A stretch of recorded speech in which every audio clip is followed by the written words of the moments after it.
quién domina los recursos naturales del mundo. Yo le presté mucha atención porque, entre otras cosas, ahora estoy dando uno de los cursos que doy de geopolítica por Internet y se lo había recomendado a mis alumnos que lo vieran, precisamente para ver quién es el que controla todos estos recursos naturales en el mundo. El hombre que hablaba te explica quiénes son los que de verdad manejan el mundo, en este caso, el tema de los recursos naturales, que al final es todo lo que nos afecta a nosotros. Digo, desde el aluminio al trigo o cualquier otra, los gases nobles, cualquier otra cosa que ustedes se puedan imaginar. Porque todo al final está controlado, decía ayer, si lo pueden ver ustedes, lo pueden encontrar todavía en Internet, digo para que no lo diga yo solamente, y decía este señor, un gran investigador, el libro él es coautor, el otro nombre es un nombre inglés, no sé si será inglés o americano, de dónde, y contaba que en realidad todos los recursos naturales del mundo lo manejan básicamente 4 empresas multinacionales. 4. Fíjese lo que le estoy diciendo, que muchas de ellas ni cotizan en bolsa. Por ejemplo, los cereales sí cotizan en la bolsa de Chicago, pero muchas de esas ni cotizan en bolsa, que hacen todos los esfuerzos posibles para no figurar en ningún sitio, que no lo conoce ni la mayoría de los gobiernos del mundo, que se dice pronto, ¿eh? Y decía este hombre, y lo dijo, y estoy seguro de que habrá recibido muchas presiones, y seguro que no nos ha contado todo, y decía, inmediatamente que empecé a escribir sobre este tema, empecé a recibir cartas de los abogados de estas empresas amenazándome para que no lo hiciera público, porque quieren mantenerse completamente en la sombra. Estos son los que manejan todo, porque evidentemente, ustedes lo verán, todo está subiendo, un disparate, que al margen de la guerra, al margen de la pandemia, por supuesto que se está haciendo absolutamente de oro, precisamente manipulando todos estos recursos naturales que nos son esenciales para todos nosotros, que puede ser lo mismo que le decía, desde el arroz, el acero, cualquier cosa. Todo esto está controlado por pequeños... Este señor ponía el ejemplo de 4, como les digo, 4 grandes multinacionales que manejaban decenas de miles de millones de euros o de dólares. Todos, por supuesto, residiendo todo en paraísos fiscales, que al final es donde está todo el dinero del mundo. Porque a nosotros nos dicen, vamos a subir los impuestos, pero si el dinero... los ricos de verdad no van a pagar nunca impuestos y lo tienen todo en paraísos fiscales, que siguen existiendo, e incluso en la propia Europa, en la propia Unión Europea, teóricamente no tenemos paraísos fiscales, porque dicen que no hay opacidad bancaria, pero sí hay países que se llaman de baja fiscalidad. Puede ser Irlanda, puede ser Luxemburgo, puede ser Malta, puede ser Holanda, países que presumen de democracia y que en realidad están evadiendo impuestos, hay una ilusión de impuestos a los ricos, que se amparan precisamente en estas normativas para refugiarse en estos lugares y no pagar prácticamente impuestos. Hay una familia en concreto que puede tener unos 20 miembros, que además en realidad eran 2 familias que hace años se casaron entre ellas, y que ahora solamente forman una sola familia, que todos sus miembros, la veintena de miembros, todos sus miembros son 1000 millonarios. O sea, el que menos tiene 1000 millones de dólares, el que menos. Ese es el verdadero poder. Ese es el poder que maneja los estados. Miren, nosotros tenemos, en el caso concreto español, tenemos una elevadísima deuda externa. Elevadísima. En el año 2008, antes de empezar la primera crisis de las hipotecas subprime, la deuda que tenía España era del 35% con respecto a su Producto Interior Bruto. 35%. Hoy, oficialmente, supera el 120%. Extraoficialmente, probablemente supera el 130% o más. Pero claro, la deuda tiene distintas interpretaciones. La primera, como les digo, es el porcentaje con respecto al Producto Interior Bruto. La siguiente es la capacidad del país para pagar. Y la tercera, que quizás es la más interesante, es ¿a quién le debemos la deuda? Y resulta, es verdad, Japón llegó a tener un 300% de deuda, ahora está sobre un 200%. Hay países que tienen una deuda similar a la de España, como es el caso de Italia. Pero la deuda japonesa está todo en manos japonesas. La deuda de Italia, básicamente, en bancos italianos. Pero nosotros, casi el 80% de nuestra deuda está en manos extranjeras. Quiere decir que somos títeres de alguien, que alguien nos dice lo que tenemos que hacer o se lo dice a nuestros dirigentes. Como les digo, con independencia de la voluntad que quieran tener, de lo que hayan prometido, porque no lo van a poder cumplir. Es tremendamente complejo. Y no acusemos a nadie. Cualquiera de nosotros, si estuviéramos en su lugar, nos pasaría lo mismo. Cuando llegáramos, abriríamos los cajones, veríamos los recibos. Piensen ustedes en su casa, que de repente abrirían los cajones y se encontraran llenos de facturas que tienen que pagar. Y le llamaran los acreedores y le dirían, tienes dos opciones, o haces lo que yo te digo, o que sepas que vas a durar 2 días en el puesto, porque ya te prepararemos alguna, que la saben preparar muy bien. Y así es como... ¿Ahora? Sí. Sobre la guerra, la información que nos dan todos los medios, sobre todo la televisión, ¿es toda la verdad? ¿O nos están ocultando muchas cosas que parece que todo va en una dirección? No que haya una estabilidad ahí, que vaya de una parte de otra, sino que parece que todo está indicado en una dirección, haciéndolo ver a uno como el más malo de los malos, y otra parte que hay algo oculto ahí. Yo solamente le voy a poner un ejemplo. ¿Cuántas escenas de combate ha visto usted de Ucrania? Ninguna. Verá escenas de postcombate, de un edificio que dice ha sido atacado, que no sabemos por quién, pero de escenas de combate ninguna. Es más, hay más escenas de combate de la Primera Guerra Mundial, que de esta guerra.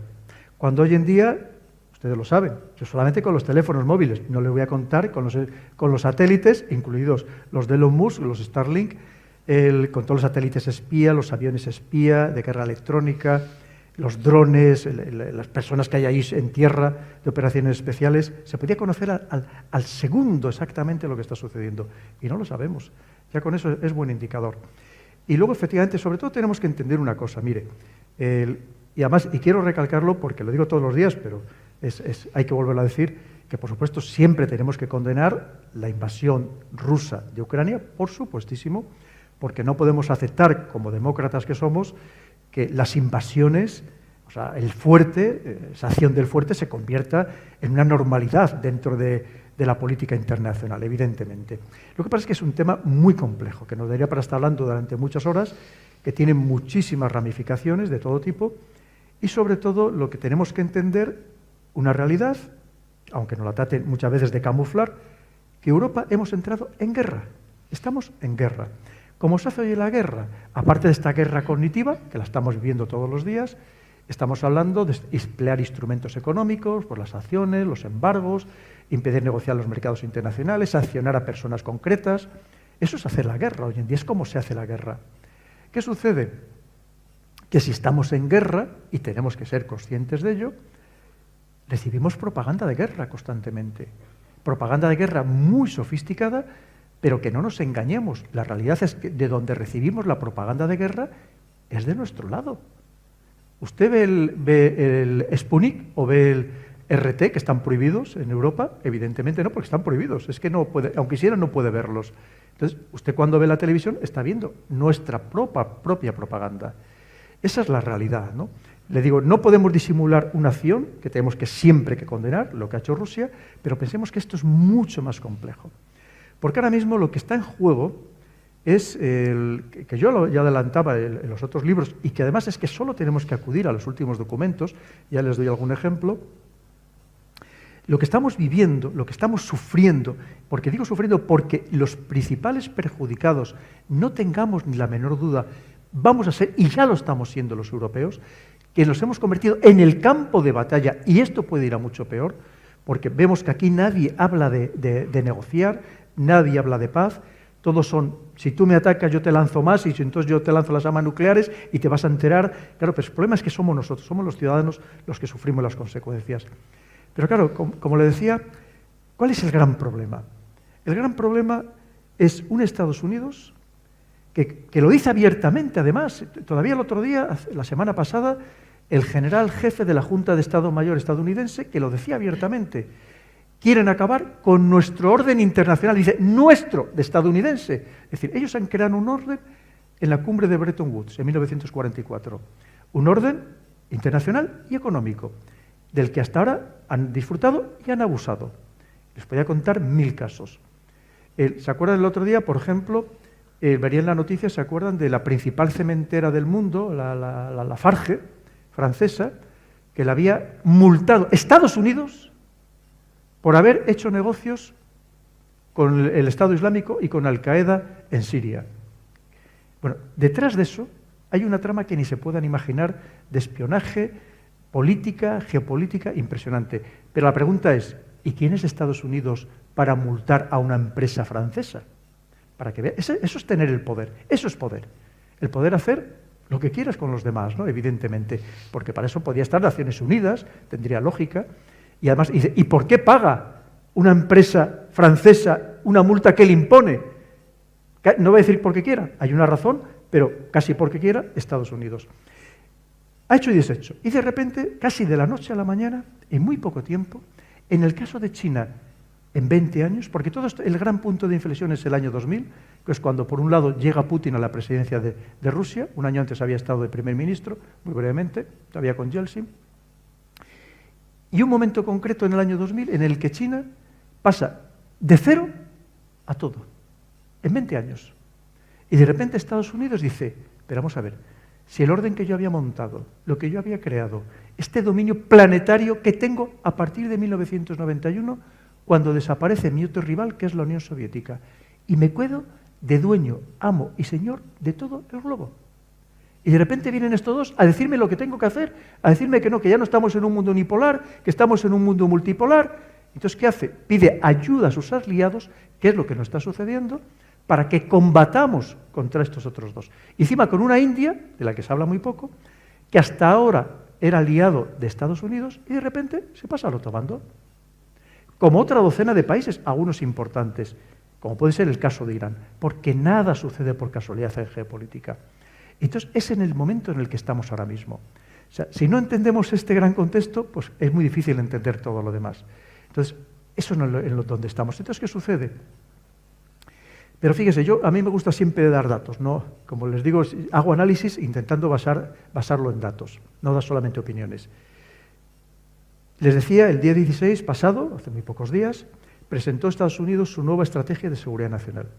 En realidad no hay mucha diferencia con la que había firmado a los pocos días de llegar Joe Biden, la interina, pero lo pone muy claro, muy claro. Fíjese, solo tiene 48 páginas.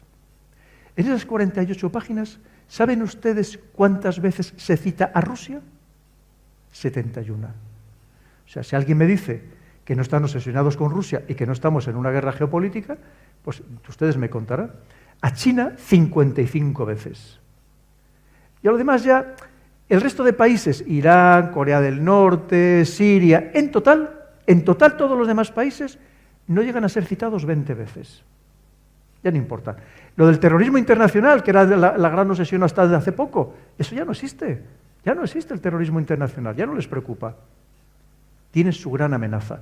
Y el problema es que, y lo dicen claramente, la palabra orden internacional la citan 24 veces. Porque les preocupa una vez más, estos países quieren acabar con el orden internacional, es decir, con mi orden internacional, el que yo había creado, el que yo he dominado, sobre todo cómo lo he dominado, porque no se crean ustedes, el tema militar es lo de menos, fíjese lo que les voy a decir, es lo de menos. El gran problema es la cuestión económica, porque el pilar sobre el que se ha sustentado Estados Unidos hasta ahora es la economía. Lo demás, las Fuerzas Armadas, y fíjense que el Pentágono es el mayor empleador del mundo. Todos los meses paga la nómina a casi 2 millones de personas entre civiles y militares. Unos servicios de inteligencia fantásticos, 14 tiene, 14, de los cuales los 6 grandes, los que llaman los Big Six, 4 de ellos pertenecen precisamente al Pentágono. 2 de ellos más o menos conocidos y otros 2 ultrasecretos, que si quieren les puedo contar algo. Pero, claro, para que vean la fuerza que tiene. Bueno, pues todo eso, aparte de la diplomacia, todo lo demás, es para sustentar su columna vertebral, que es la economía. ¿Qué es lo que está siendo atacada? ¿Qué es lo que está siendo atacada? Y lo que no se puede permitir, porque hasta ahora Estados Unidos ha hecho y deshecho, como esta empresa que le decía francesa, la cementera, o con grandes bancos europeos, a los que ha llegado a multar alguna hasta con 9.000 millones de euros de multa, y han pagado. Porque si no, tenía herramientas, no extenderme mucho, que era simplemente sacarles del sistema financiero estadounidense, que era el sistema financiero mundial.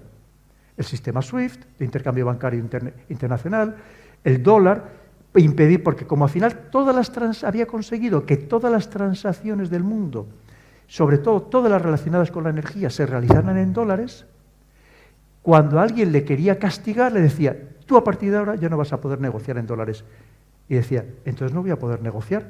Y preferían pagar la multa para poder seguir negociando a través del sistema financiero estadounidense. Y de repente todo eso se les desmonta, o se les está empezando a desmontar, y no saben qué hacer. Porque no saben qué hacer, literalmente. Fíjense, si es que vienen a pedir ayuda, solo hay que ver cuando vienen las reuniones del G7, o de cualquier reunión que vienen a Japón o a Europa, vienen a pedir ayuda, porque no saben cómo frenar lo que está sucediendo, cómo pararlo. Claro, es que es en todos los aspectos. Es una cosa, claro, para ellos no se lo pueden permitir, porque fíjense ustedes, claro, el dólar, ahí en esa cumbre de Bretton Woods, se establece el patrón oro, $35 la onza. Pero concretamente el 15 de agosto de 1971, Nixon, en el marco de la guerra de Vietnam, abandona el patrón oro porque tenía que producir más billetes del oro que tenía en Fort Knox. Claro, cuando en 1944 lo hace, Estados Unidos tenía el 70% de todo el oro del mundo guardado y significaba el 50% del Producto Interior Bruto Mundial. Es más, en aquel momento, antes de empezar este cambio, la libra valía 5 veces lo que valía un dólar. Porque entonces pensábamos que la libra iba a ser para siempre, para que veamos que nada en el mundo es para siempre. Hoy saben que con lo que ha caído la libra, prácticamente está a la par del dólar. Pero claro, todo eso, este mundo que crea, como le decía, le sigue funcionando a Estados Unidos porque como todos seguimos negociando en dólares, como la principal moneda de reserva del mundo, más del 75%, es en dólares, claro, él puede seguir fabricando billetes a capricho, a voluntad. Pero ¿y si de repente ya no se le empieza a negociar en dólares? ¿Y si de repente la gente deja de guardar dólares? ¿De qué va a vivir Estados Unidos? ¿Cómo lo va a hacer? ¿Cómo lo va a solucionar? Es verdad que todavía le queda pulmón, hemos hablado de estas grandes empresas o de estos grandes grupos de inversión, de capital riesgo, pero tiene una deuda hipergigante, hoy de casi 35 billones de los de millones de dólares. ¿Cómo lo va a hacer? Y ese es el problema que tiene. Ese es el gran problema. Y si tiene que ir a una guerra Estados Unidos, irá no a una, a las que haga falta. Porque recordemos algo que decía Marx, que decía, el oro circula porque tiene valor. El papel moneda tiene valor porque circula. El día que deje de circular el dólar, le pasará como al marco antes de la Segunda Guerra Mundial, que será más barato empapelar las paredes con dólares que ir a comprar el papel pintado a la tienda. Y ese es el gran problema que tiene Estados Unidos. Entonces, todo lo demás que hablemos, en realidad, es que está relacionado con eso, absolutamente relacionado. Y el enfrentamiento, o sea, ojalá mañana llegáramos a un acuerdo, aunque fuera transitorio, temporal, de paz en Ucrania. Sobre todo para evitar la matanza, y hay que decirlo y subrayarlo y ponerlo con letras mayúsculas, que allí se está produciendo, que no nos estamos enterando o no quieren que nos enteremos, de unos y de otros. Pero es que el problema no va a parar ahí, va a seguir, porque Estados Unidos no sabe una vez más cómo frenar el auge de las otras potencias. ¿El problema cuál es? Que nos arrastra a los demás a una guerra de la que no tenemos ninguna necesidad, que solo vamos a perder y que además lo estamos viendo como estamos cayendo permanentemente, cada vez más precisamente en esta trampa de la guerra. Y lo vemos a todos nuestros líderes europeos.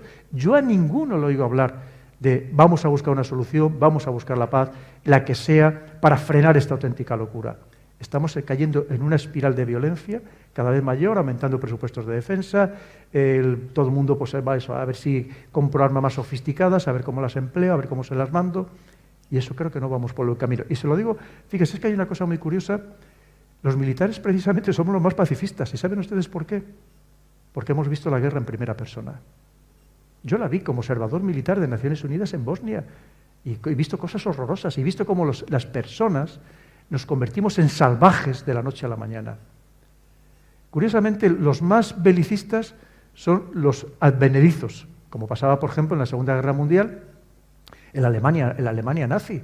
Los que eran los peores no eran los militares de carrera, en general, fueron los que luego se hicieron, digamos, militares con el devenir de los tiempos, ¿no?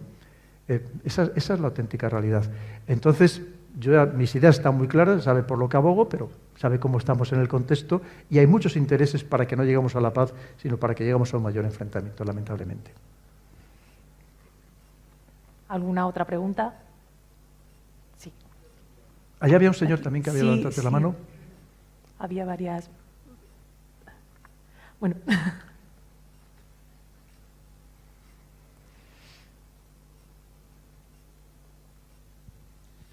Hola, buenas tardes.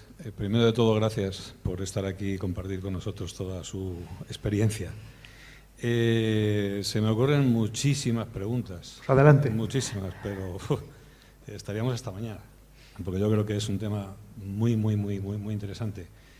Pero la sociedad como tal, ¿cómo podemos protegernos ante esa información? Que, como usted bien dice, la información es poder, evidentemente. Esa información o desinformación. Al final somos como un rebaño, ¿no? Y entonces nos llevan para la izquierda, nos llevan para la derecha, nos llevan para el centro. Entonces, ¿cómo podemos protegernos de algo tan grave como eso, ¿no? Y luego también quería preguntarle sobre el papel de China. Muy interesante, pues lo agradezco mucho. Mire, ya antes lo comentábamos que es muy difícil podernos defender precisamente de esta manipulación y de esta desinformación, ¿no? Porque obviamente, ya le digo, que a mí me engañan todos los días y llevo muchos años dedicados a estos temas, pues obviamente, yo le pongo un ejemplo de cómo nos engañan cuando quieren, ¿no? Este verano me acuerdo que hubo un gran astrofísico de fama mundial, puso en Twitter una foto de que había descubierto un nuevo planeta, puso la foto de este nuevo planeta, no sé si lo verían ustedes en Twitter.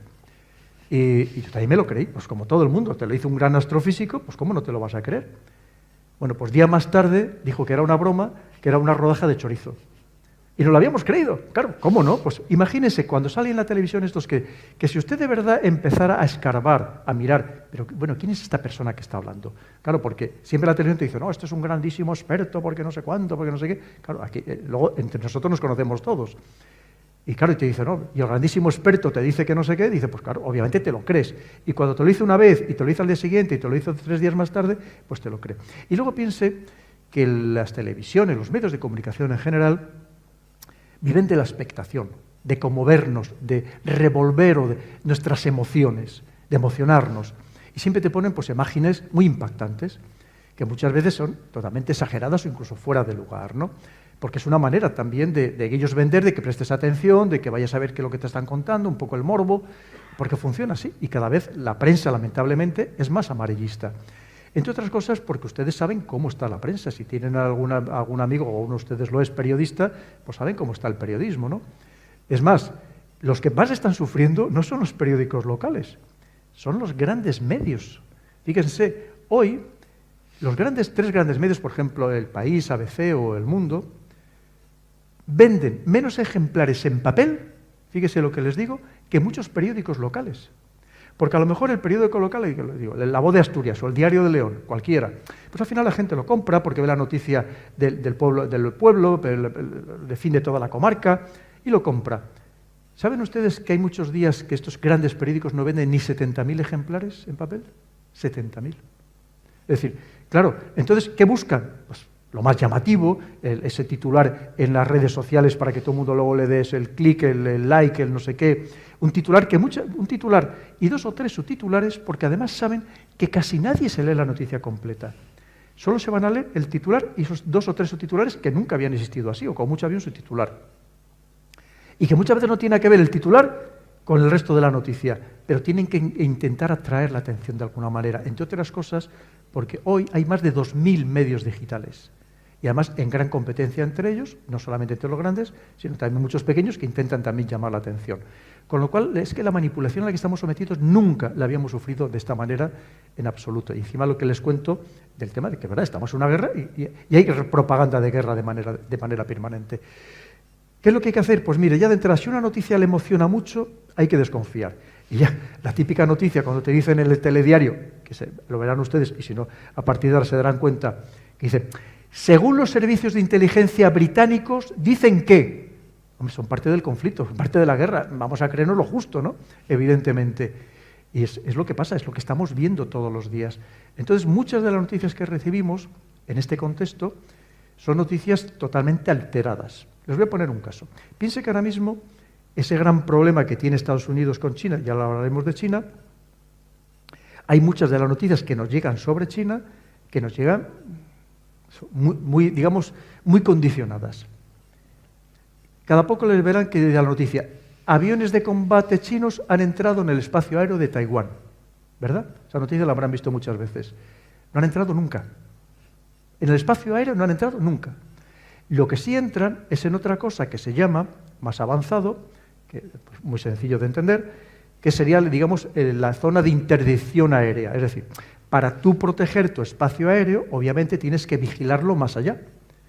Porque si no, evidentemente, a la velocidad que vienen los aviones, si empiezas a activar tu sistema de defensa cuando ya han entrado en tu espacio aéreo, han salido del espacio aéreo y no te da tiempo ni activar las baterías antiaéreas o sacar los aviones que puedas tener en scramble con el motor caliente en la pista.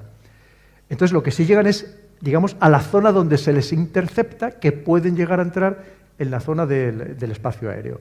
Pero para que veamos, y aquí, claro, la noticia es completamente diferente. Y así funciona todo. Porque estamos en este enfrentamiento, y es verdad que nosotros tenemos que tenerlo claro, nosotros estamos en el lado de las democracias, estamos en el lado del bando americano, y por tanto recibimos la información correspondiente, ¿no? El tema de China es muy interesante. Como les decía, piensen que todavía en el año 2000, yo no les voy a contar a los que tenemos aquí ya más edad, no sé si alguno también se acordará, como yo me acuerdo, ya es un caso extremo, cuando yo era pequeño, salíamos a la calle, los niños, en unos días concretos, con las huchas del Domun, y además de para los negritos, pedíamos para los chinitos. No sé si ustedes se acordarán, que por cierto ahora son cotizadísimas estas huchas. Había unas huchas, unas que tenían la cara de un negrito, y otras que tenía un chino que venía con el gorro ese típico triangular, ¿se acuerdan ustedes? Y salíamos a pedir para los chinitos. Es que hasta no hace muchos años le consideramos un país súper subdesarrollado, donde el 90% de la población vivía, estamos hablando de cientos de millones de personas, vivía por debajo del umbral de pobreza. Le consideramos un país que jamás podría salir adelante precisamente por el volumen de la población que tenía. Y de repente, sobre todo, ese punto de inflexión, que es el año 2000, hace nada. Y pasan de no ser nada a serlo todo. En aquel año 2000, el consumo de productos de lujo en China era cero. Hoy en día, la mayoría de las marcas de lujo, de lo que sea, por ejemplo, de relojes de lujo, los diseñan pensando en el mercado chino, ya no en el mercado europeo, pensando en el mercado chino. En aquel momento, siempre para dar datos totalmente objetivos, el Producto Interior Bruto de China con respecto al del resto del mundo era el 3%. Estados Unidos significaba el 25%, 8 veces más. Europa, otro 25%. Ayer, y es verdad que ya hacía días que lo había superado la cifra que lo voy a decir, cuando estaban clausurando el Congreso, el 20º Congreso del Partido Comunista Chino, dijeron que ya estaban en el 18,5%. Lo han multiplicado por 6 en 20 años, por 6. Ya hace tiempo habían superado el 18%, mientras que Europa, que éramos el 25%, somos el 16%. Claro, porque al final esto es todo es un equilibrio, es un estado de comparación. Si uno sube, los demás significa que estamos bajando, evidentemente. En aquel momento, y ya solamente por darles infinitos datos, cuando decimos, es que China entonces solo se dedicaba a copiar, hoy también copia, pero es el gran inventor del mundo, el gran inventor del mundo. La mayoría de los artículos de las principales revistas científicas, los artículos científicos, las principales citas son con respecto a universidades chinas, el 22%. Le sigue Estados Unidos con el 18%. Pero hay un dato, por ejemplo, que es demoledor, porque es un dato que no es chino, no es del gobierno chino, que nos puede engañar, como casi todos los gobiernos. No es chino, es un dato de Naciones Unidas, concretamente de la Oficina Internacional de la Propiedad Intelectual. En aquel momento, el 75% de las patentes las presentaba por este orden Estados Unidos, prácticamente la mitad, Japón y Alemania. El resto de otros países occidentales, Israel, Suiza, Francia, Reino Unido. ¿Sabe cuántos presentaban en aquel momento? En el año 2000, ¿sabe cuántos presentaba China? El 1%. En los últimos 3 años ha presentado casi la mitad de todas las patentes mundiales. Y si hablamos de algo que se llama modelos de utilidad, que es algo que está un poco por debajo en protección de las patentes, se pueden utilizar en determinadas circunstancias. En los últimos 2 años, China ha presentado el 95% de todos los modelos de utilidad del mundo. Huawei, esta empresa que aquí se la ve como la gran amenaza, porque es la gran amenaza para Estados Unidos, que está haciendo todos los esfuerzos, sus servicios de inteligencia y su servicio diplomático, para que no adquiramos los servicios, los sistemas Huawei, empezando por el 5G, es la empresa que más patentes presenta en todo el mundo. Claro, es que de repente dicen, pero si hablamos del espacio, le podría contar del espacio, de los satélites, de computación cuántica, de inteligencia artificial, de biotecnología. Me podría pasar horas dándole datos. Claro, ¿cómo no le va a dar miedo? El 5G, sin ir más lejos. Cuando empezamos con el 3G, es decir, a tener los móviles inteligentes, como entendemos ahora, que tuvieran el correo electrónico, ¿quién desarrolla el 3G? Lo desarrolla Europa.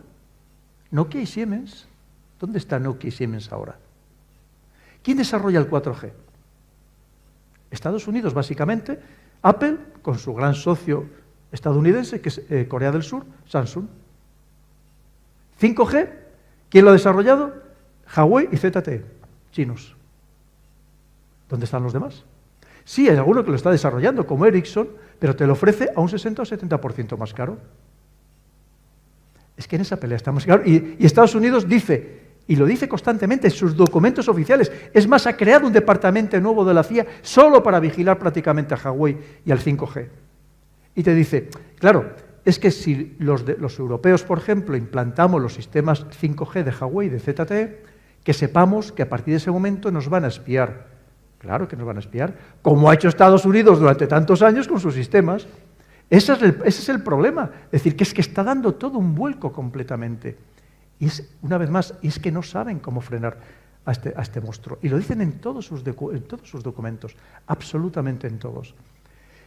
Hace poco salió que, curiosamente, lo lógico es que hubiera salido antes la estrategia de seguridad nacional y luego la estrategia naval, porque de la estrategia de seguridad nacional nacen las demás estrategias, como tiene todo sentido. Y la estrategia naval, que son 9 páginas, y solamente habla de China, China, China, China y China. ¿Por qué? Porque hasta este momento, sobre todo desde 1991, la Armada estadounidense, su poder de destrucción era mayor que el del resto de las armadas del mundo juntas. Entre otras cosas, porque de los 12 portaaviones de propulsión nuclear, 11 son estadounidenses, solo hay otro más que es el Charles de Gaulle francés, y cada uno de estos portaaviones, además de toda la flota que lleva de apoyo, lleva embarcados más aviones de combate que tienen la mayoría de los ejércitos del mundo. ¿Qué sucede? Que no se podía imaginar que casi de la noche a la mañana China crea 4 grandes, construcciones de barcos de guerra, 4 astilleros muy potentes, y de repente, de la noche a la mañana, tiene más barcos que Estados Unidos. Estados Unidos tiene unos 295 y China lleva por 360 buques de guerra principales, tanto en superficie como submarinos. ¿Cómo no le va a dar miedo? Es verdad que todavía por capacidad de destrucción, todavía tiene más Estados Unidos. Pero claro, es que no se lo podía imaginar. Pero, por ejemplo, el último portaaviones que acaba de votar hace muy pocos días China, el tercero que tiene, así como los otros 2 eran extranjeros y los terminaron de construir ellos, por ejemplo, el primero se lo compra en 1991 a Ucrania, después del hundimiento de la Unión Soviética, se lo compra casi a precio de chatarra, pero el último que crea enteramente chino tiene los mismos avances que tiene el portaaviones, el Gerald Ford, que es el último que ha construido Estados Unidos, y con muchos problemas técnicos que tiene. Por ejemplo, tiene un avance que son los únicos 2 portaaviones o portaaeronaves del mundo que la tiene, que son las plataformas de lanzamiento electromagnéticas. Es decir, que cualquier cosa que pensemos que tiene avanzado la tecnología occidental, la tiene China y mejorada. Ojo, y encima con una ventaja, que lo saben perfectamente, que es que no es que solo dominen la tecnología, es que saben que puede venderlo entre 4 y 10 veces más barato que cualquier país occidental. ¿Cómo les hacemos frente? Claro, les decía, se les podía dar infinidad de datos. yo entiendo que dan mucho miedo, y encima ya ven cómo son, o sea, es que no tienen, es que lo dicen abiertamente además, es cuando decimos, no, es que ellos no tienen ningún tapujo, es decir, no somos una democracia, no creemos en la separación de poderes, nosotros queremos crear un nuevo mundo, ojo, un nuevo mundo, empezando por una nueva sociedad, que es lo que ellos llaman el socialismo moderno, que en muchas partes del mundo, donde lamentablemente lo que sobra son injusticias sociales, son clasismo, es todo tipo de desigualdades, claro, empieza a calar con mucha fuerza. Un modelo diferente, donde te dicen, no votes, no lo necesitas, pero yo vas a tener a los mejores para que se preocupen de todo por ti. Y encima, con una ventaja, que no es el comunismo rancio, como dicen ellos, de ese marxismo-leninismo, donde te decían, trabaja y esfuérzate por el lado de los demás. No. Dicen, trabaja y esfuérzate y hazte rico. Y hazte rico. Porque si te haces rico, un poco con esa visión calvinista, protestante, enriqueces al mismo tiempo a la sociedad. Pero siempre y cuando, como dice la visión, el pensamiento de Xi Jinping, que obliga a estudiar a todos los niños desde que tienen uso de razón, pero siempre y cuando con una premisa, porque la necesitan para aglutinar al pueblo, amar al Partido Comunista por encima de todas las cosas. Es decir, han creado un sistema que a ellos les va muy bien, porque encima, fíjese, es que el apoyo que tiene entre el pueblo chino es absolutamente mayoritario. Pero no lo dicen ellos, lo dicen encuestas de algunas de las principales universidades del mundo, como puede ser Harvard o la Universidad de York en Canadá. Y lo dicen abiertamente. ¿Por qué? Para ellos, para los chinos, y son más de 1.400 millones, es su momento en la historia. Es el momento en el que van a salir de lo que ellos llaman el siglo de la humillación. Les corresponde, es su especie de venganza. El siglo de la humillación es más o menos entre 1850 y 1950. En 1949 es cuando se crea la República Popular China actual, la China comunista, y creen que es el momento en el que salen de ese siglo en el que los occidentales o los japoneses abusamos de ellos. La invasión de Manchuria, las guerras del opio, ellos consideran que es su momento, y recuperar el esplendor que tuvieron hacia el año 1500, cuando antes de que fuera el Imperio Español, ellos eran el principal imperio del mundo. Y de hecho, inicialmente, los principales compradores de la plata española era la China, a través de Filipinas, porque con esa plata pagaban a los mercenarios que custodiaban las fronteras. Quiere decir, ellos entienden que además, claro, el joven chino ve que yo no su abuelo, su padre vivía en una chabola, básicamente comía arroz y poco más, y hacía sus necesidades en el exterior. Y él ahora vive en las ciudades, ojo, fíjese lo que os voy a decir, más avanzadas del mundo, tecnológicamente hablando. Porque si ustedes van mañana a piensen en la mejor ciudad de Estados Unidos que quieran imaginarse, Nueva York, San Francisco, Miami, Boston, la que quieran, y al día siguiente se trasladan a alguna de estas grandes principales ciudades de China, como puede ser Shenzhen, ya no le digo Pekín, y se creen que han cambiado de siglo, que el primer mundo son ellos, no nosotros. Le voy a dar solamente un par de datos más para dejarle otro tipo de preguntas. Mire, ¿sabe cuándo construyó China la primera autopista? Fíjese que nosotros en Europa teníamos autopistas, no en España, pero en Italia o en Alemania, en los años 30. La primera autopista la construye China en 1998. Alrededor de ese año 2000 que le decía antes. La primera autopista. Porque hasta entonces iban en bicicleta, el que tenía suerte de ir en bicicleta. ¿Saben cuántos kilómetros de autopista tiene hoy China? Muchas de ellas con más de 6 carriles en cada sentido. 150.000 kilómetros. Podían dar 2 veces la vuelta al perímetro de Estados Unidos. Pero les doy otro dato. Los trenes de alta velocidad. Y nosotros tenemos aquí unos trenes maravillosos. El 75% del trazado de alta velocidad está en China. El 75%. El primer trazado que podemos decir, la primera red, se construyó, o sea, como red como tal, no solamente una línea. Yo estuve en esa primera línea en el año 2006. En el año 2008. Año 2008. Empezaría a tener una red de alta velocidad. Hoy tiene 40.000 kilómetros de alta velocidad con trenes que en algunos casos van a 400 kilómetros por hora. ¿Me puede decir cuántos tiene Estados Unidos? 0 de alta velocidad. Todo en Estados Unidos. Y así le podía seguir dando datos y datos y datos y datos. Porque encima, mientras nosotros aquí estamos, y saben la tendencia que hay, decir esto, hombre, vamos a ver si trabajamos 4 días a la semana. Si puede ser 3, mejor. 6 horitas, oye, ya si puede ser en pantuflas en tu casa, pues divino de la muerte. Llega Jack Ma, el fundador de Alibaba, y dice, no, nosotros 1.400 millones de personas, a pesar de esta digitalización, robotización, vamos a seguir trabajando en 996. De 9 de la mañana a 9 de la noche, 6 días a la semana. ¿Quién les frena?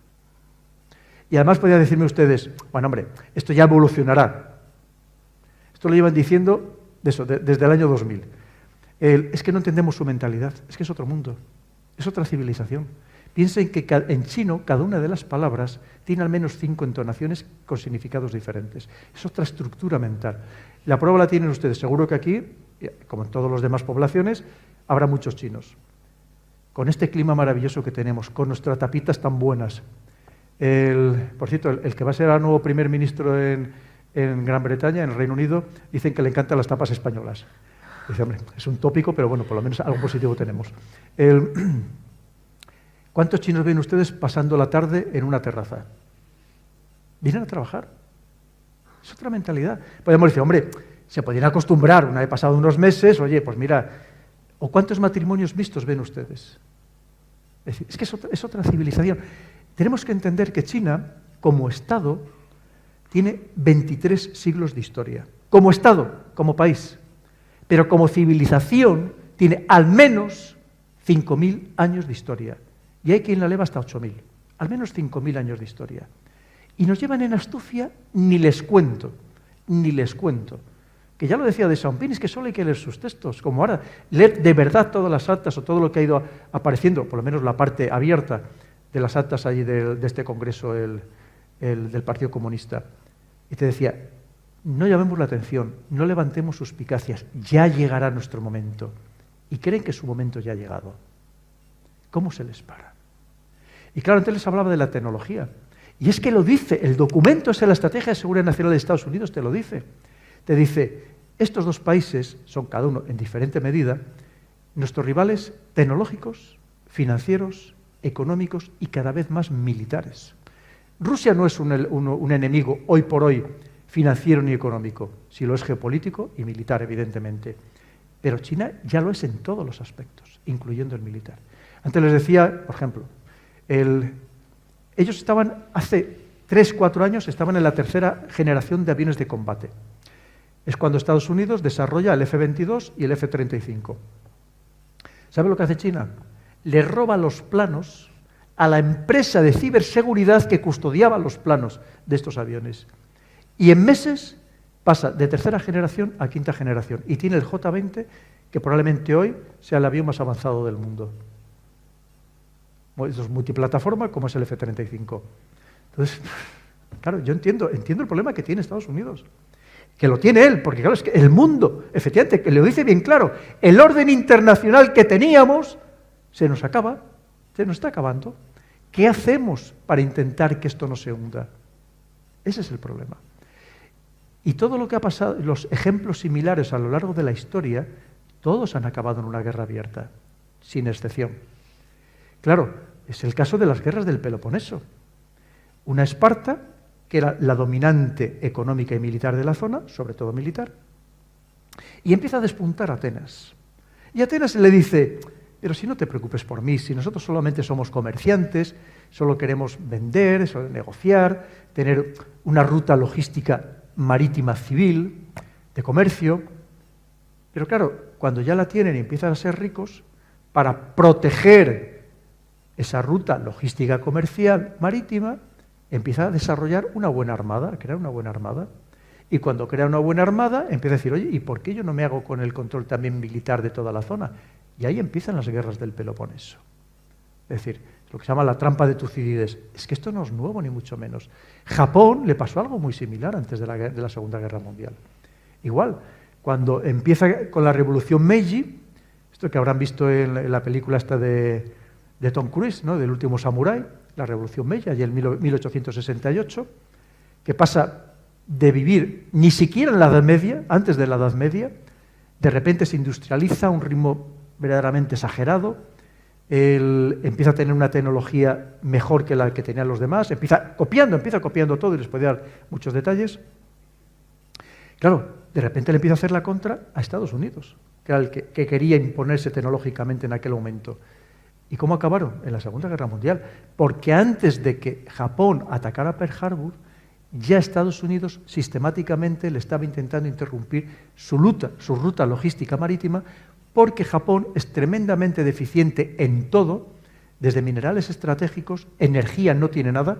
La prueba está que a pesar del accidente de Fukushima sigue teniendo que tener encendidas las centrales nucleares y además ni siquiera tenía alimentos para su población, motivo por el cual invade Manchuria, invade toda la península de Corea, invade Birmania, para hacerse con el control precisamente de todos los alimentos para llevárselo, o recursos para llevárselo a su territorio. Es decir, que esto no es nuevo, esta es la historia del mundo y tenemos que entender en qué momento, en qué punto de inflexión estamos, que está cambiando todo y además con una característica absolutamente novedosa, porque es verdad que el mundo siempre ha sido eso que se dice VUCA, ¿no?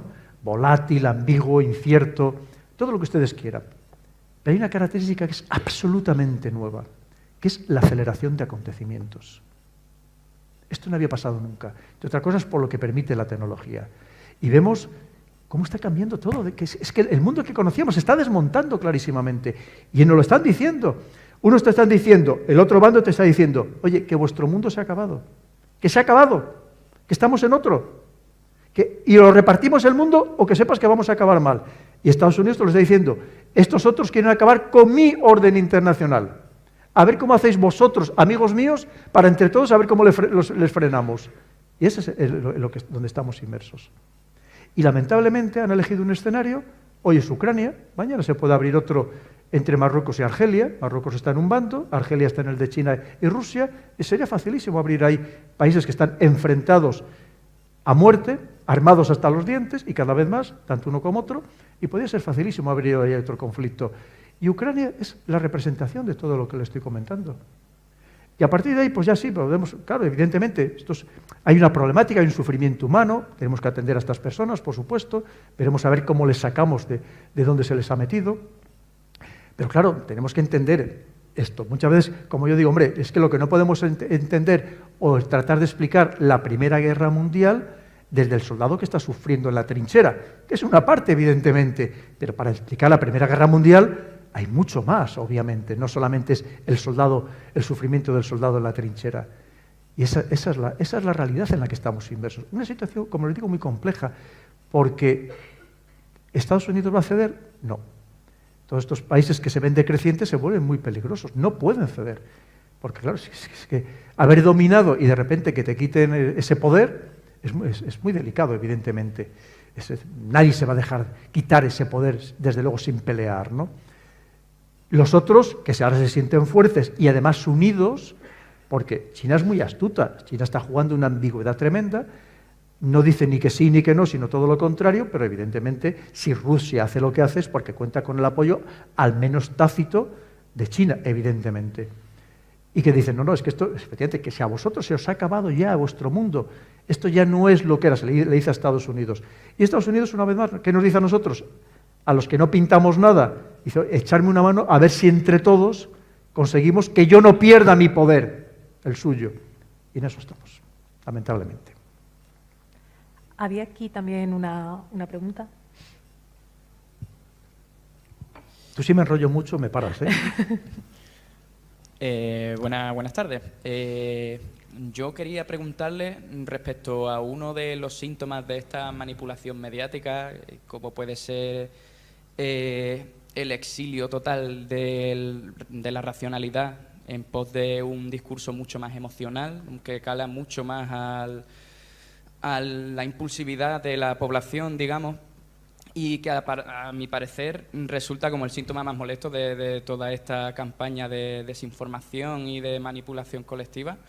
¿Usted cree que, bueno, evidentemente hay muchos factores que se repiten, pero como bien ha dicho antes, la tecnología que tenemos ahora no es la misma de la que hemos dispuesto anteriormente y en casos similares? Entonces, ¿usted cree que puede llegar a darse un punto de inflexión en el que la población, la pequeña población, digamos, no a nivel ya global, sino por ejemplo en un país como el nuestro, España, se canse de esta irracionalidad y de esta impulsividad motivada por los medios en cuanto a discursos emocionales y tal? ¿O este estatus va a mantenerse durante lo que nos queda de historia porque los grandes poderes van a centrarse en que esto siga así? Sí, muchísimas gracias. Muy interesante la pregunta. Pues efectivamente, mira, lo primero, vamos a ver. Todos somos esclavos de nuestras emociones, todos. Y juegan con las emociones tanto las positivas como las negativas. Es decir, ¿cuáles son las positivas? Pues las imágenes tiernas que nos ponen para que nos conmueva, que sintamos compasión, que evidentemente tenemos que sentirlo, ¿no? Con esos dramas humanos que obviamente existen. Pero por otro lado también juegan con los sentimientos o las emociones negativas, con la envidia, con los celos, con la venganza. Saben jugar muy bien.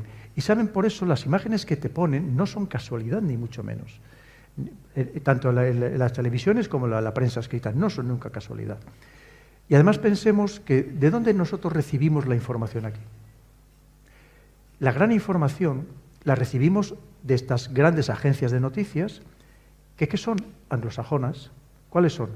Pues Reuters, BBC, Sky News, es decir, las grandes agencias de noticias que son las que nos, porque son los que tienen corresponsales de verdad sobre el terreno en general, ¿no? Entonces, porque fíjense que muchas veces te dicen, te están hablando, por ejemplo, de Ucrania y están en Turquía o están en Polonia.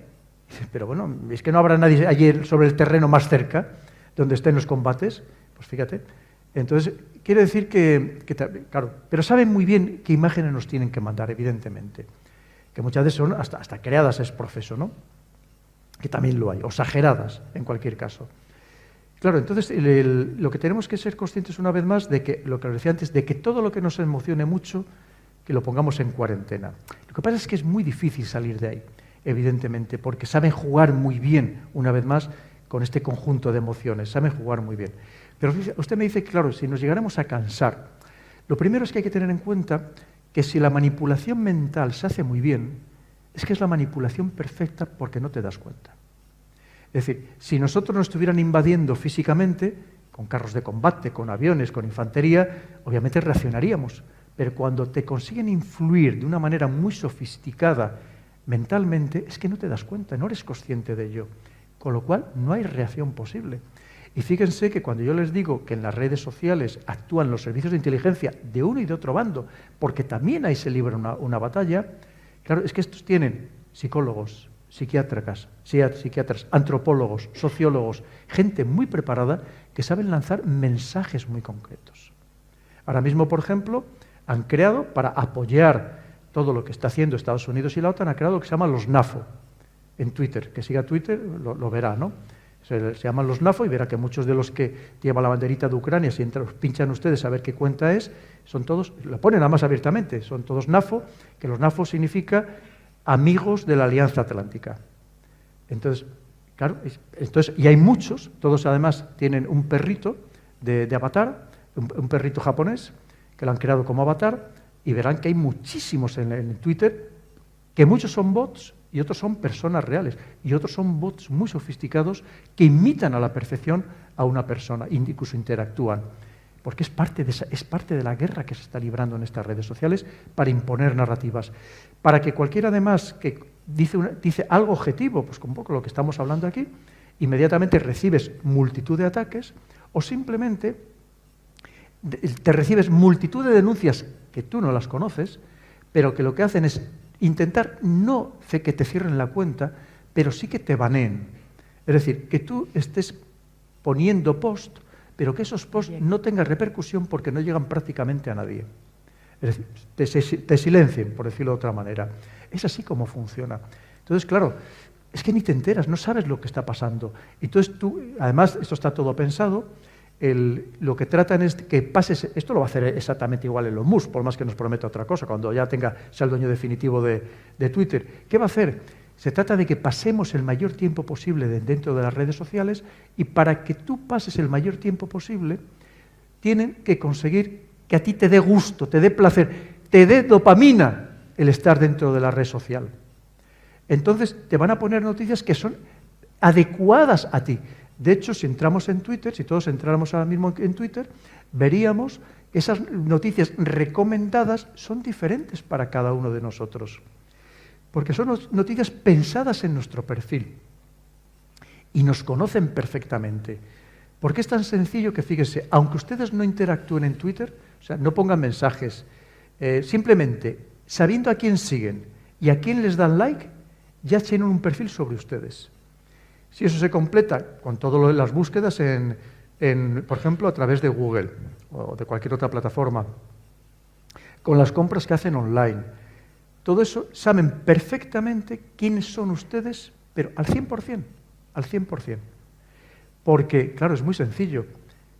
Saben hasta su grado de inteligencia, su nivel intelectual, su afinidad política, y saben a quién van a votar en las siguientes elecciones, aunque ustedes todavía estén dudando, con un 90% de fiabilidad. Porque lo saben todo sobre ustedes, absolutamente todo. Entonces, claro, ¿cómo escapas de esa manipulación total? Es muy complejo, porque recordemos, los mensajes te los mandan personalizados, totalmente. Es muy difícil salir de ese campo. ¿Qué es lo que puede pasar? Vamos a ver, aquí hay una cosa que lo puede cambiar, que está empezando a pasar en Europa, aquí de momento todavía no en España, sabe que siempre vamos, aquí nos llega la crisis un poco más tarde y salimos de la crisis un poco más tarde. En algunos sitios de Europa, estamos hablando de París, de Viena, de Praga, de Londres, en muchos sitios empieza a haber una gran necesidad y las revoluciones las hace el hambre. Y cuando hay hambre ya te da igual que te manipulen, que no te manipulen, que tú lo que quieres es comer. Y cuando no tienes para comer o no tienes para dar de comer a tus hijos, es cuando la gente empieza a salir a la calle.